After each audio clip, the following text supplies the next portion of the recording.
ask you earlier about the fade and all that because, like, I know that it's gun violence because you even said you got shot and there's been famous people that got killed in Cali, just famous people, you know what I mean? So I know it's the gun violence, but I was just trying to see. It seemed like it was like some sort of honor right there with the fade. That's what I was you can word it in that aspect because it is honor in it because you figure you live to see another day. If two individuals just get down, you know, get their squabble on, get down, get off their chest, you live to see another day, nigga. Whether you walk away with a black eye, he walk away with one, bust a no, but you live to see another day as opposed to gunplay. So it's always been an honor when it comes down to squabbling. You feel me? Or fade, taking a fade, or just getting down for what you know. It's supposed to be an honor within men, period. You know what I mean? But you can't tell that to a lot of cowards, though. Cowards don't know what honor means. All they know is cowardism. It's the fact that I can't take that loss, or I don't even want to attempt to take that loss. So he go run for the gun because he ain't got it in him. You know what I'm saying? So that's where you think. That's where you think some of the gun violence came from in your era growing up, like some guys that couldn't take that phase, so they got the going to get guns and shit. Then it just trickled down. Yeah, I know it was always probably fighting with the gang. No, in my era, I'm gonna have to say that yes and no. The yes is always cowards, no matter what. Every era, I would sit here and be lying and say, oh no, there wasn't no cowards back in the 80s when I was growing up in the 70s, 80s. It's cowards. Right now today, it was cowards 30 years ago, and 35 years ago, 40 years ago, and it's cowards right now today. It's cowards that exist, period. But when it came down to the transformation of the gangs coming out of the early 70s, of my big homies in the first generation, they were squabblers. My big homies had hands. This is how we learned how to fight. The second generation watching our big homies, because they had hands. They was fighters. Them niggas was fighters, pimps, players, and hustlers. Feel me? You had a few hitters. Niggas was hitters. But you didn't have a variety of hitters. The exchange of us, what made it great for us in our era was because we grew up being able to adapt to all that shit, so we was able to have the best of both worlds of it, meaning that a lot of us had the combination. We had hands and we had a trigger finger. Feel me? We can go either way. Either way a nigga want it, we'd take it any way a nigga want it. And that's how a lot of us was. So in the second generation, we made that shit volatile. So it became very, very volatile. That's when the violence really, really set in, because we made the shit volatile, bro. Feel me? It's like around 76. It's around like 76 that you were saying, right? 79, 80, going on into the bloody 80s, man. When we had a situation where, and this is in my movie, in my film that I talk about it, but we had a situation where the masses come down, again, with it playing. Feel me? When I say the masses, I'm talking about Edgar Hoover fat ass. Uncut and undry with me. Feel me? Straight up, ROE, man. 2022, man. It's uncut with me. I'm talking about Edgar Hoover, old fruitcake, fatty ass, man. Edgar Hoover wasn't no joke, bro. Even right now in his grave, his line is still being pressed and pushed, man. You tell me that ain't power. That fat fuck is dead.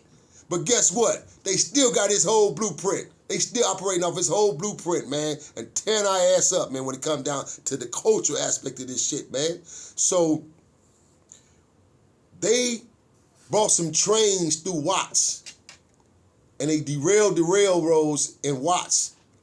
And how ironic, you derail these railroads and crash these trains, and they between all four of the housing structures, and the gangs are just merging right now. You may have a 22, and see, back then, my big homies, they used to use what you call a zip gun. They didn't have guns. You have a 22, you feel me? We talking about in the Raymond Washington Tookie days, feel me? The Big Puddin', King Babaloo from Paru, you know what I mean? My big homies, Ray Boyces, and the Joe Barkley, they might have a 22 out of 25 of them, 2 of them might have a gun.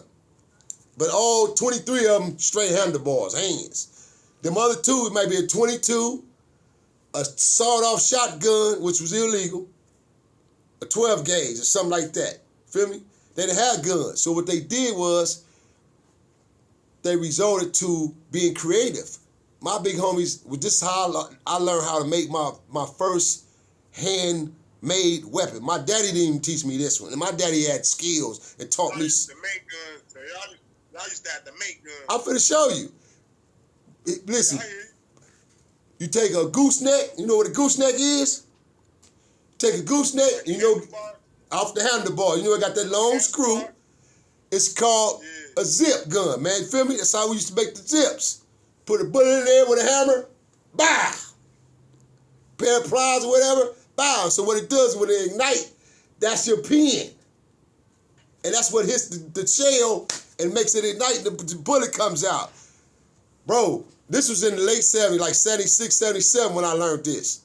So my big homies in them didn't really never resort to gun violence. It was always fisticuff, or you might have a switchblade and knife. You know, it was like the old school gang banging, like just like the white boys, you know, a baseball bat, some chains.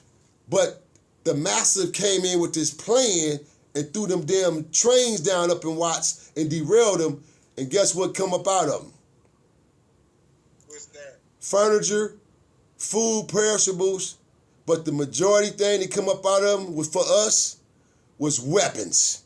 They sent us brand new Tech 9. That's when the Tech 9s came out. Tech 9 Uzis, bro, the 4.5s. Soon you bust on one of them some bitches, it burn up. The sun burn up, get hot. You gotta drop it, or it might blow up in your face on you because it get hot. They was raggedy, man. Witness that. Witness them. Witness them. I had them. I was, what? Witnessing that. I'm telling you the story because I was involved. Feel me? I experienced this shit. I seen it happen with my own eyes at 16 years old. In my hood, come down 15, 16, and they drop these guns down off of us. And we go over there, hey, because the trains were sitting there for a few days. So as project kids, you know what I mean, teens, we nosy. We go over there, see what's going on, okay. But ain't none of us really tripping on the trains, like going to see what's up in the damn crates. Finally, we say, fuck that shit, man. Let's go, we finna go over and see what's happening. So we going over here, get our thief on. Shit, boy, look what we stumbled up on. And not just us, mind you, you got another D-train rails headed that direction toward downtown, but it's sitting right where the Jordan Downs, High Centers, the Blue Gates, you feel me? Which is Crip area, where all these gang members can come and explore and see what's on these damn trains. And this is how these guns got into Watts and flourished into Watts and flourished in the South Central. You feel me? And once them guns flourished, everything became volatile, homie. From the blood and the red side, it became volatile. I mean, that's when it went up into the bloody 80s, bro. And if a nigga survived through the bloody 80s, homie, feel me? I'm not the only veterans left out here, bro. It's some veterans. And if they had tell you the same damn thing, bro, them bloody 80s, man, was like, at that time, they was recruiting and sending our ass to the armies, fresh out of high school. We was stuck in the army right here. We was in a war of our own right here, man. We was in Vietnam right here, genociding amongst ourselves. But we was right here in a war of our own right here, man, on Earth in Los Angeles, bro.